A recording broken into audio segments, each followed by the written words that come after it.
Hi friends, welcome to my channel. Kedar జగదాత్రితో ఇలా అంటుంటాడు, కేడీఏ కేదార్ అని యువరాజ్ తెలుసుకున్నాడు కాబట్టి నువ్వే జేడీ అని అనుమానపడతాడేమో అని కేదార్ జేడీతో అంటూ ఉండగా ఇక యాటిట్యూడ్గా చూస్తూ ఉంటుందే తప్ప జేడీ అదే జగదాత్రి మాత్రం భయపడదు. ఇక కేడీ నుండి భయపడి పారిపోయిన యువరాజ్ కాస్త పక్కకి వెళ్ళి ఆలోచనలో పడిపోతాడు.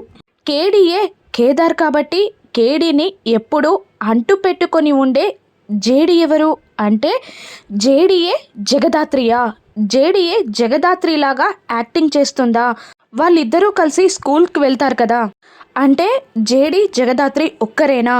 అంటే కేడీ ఇక్కడున్నాడు, జేడీ కూడా ఇక్కడే ఉంది, అంటే ఇంట్లో ఎవరు లేకపోతే జేడీ జగదాత్రి ఒక్కరే అన్నమాట. ఇంట్లో ఉన్న నిషికాకి కాల్ చేసి జగదాత్రి ఇంట్లో ఉందో లేదో తెలుసుకుంటాను అని అంటూ హడావుడిగా యువరాజ్ నిషికాకి ఫోన్ చేసి జగదాత్రి ఇంట్లో ఉందా అని అడుగుతూ ఉండగా ఇక నిషి ఇలా అంటూ ఉంటుంది, జడ్జి గారు వెళ్ళిపోగానే స్కూల్ కని జగదాత్రి కేదార్ ఇద్దరు వెళ్ళిపోయారు కదా అని చెప్పగానే గుండె ఆగినట్టు ఫీల్ అవుతూ ఉంటాడు యువరాజ్. జగదాత్రి జేడీ ఒక్కరే అనుకొని షాక్లో ఉండిపోతాడు యువరాజ్. ఇక యువరాజ్ ఏం చేస్తాడో రాను ఎపిసోడ్స్లో చూద్దాం. Thank you for watching.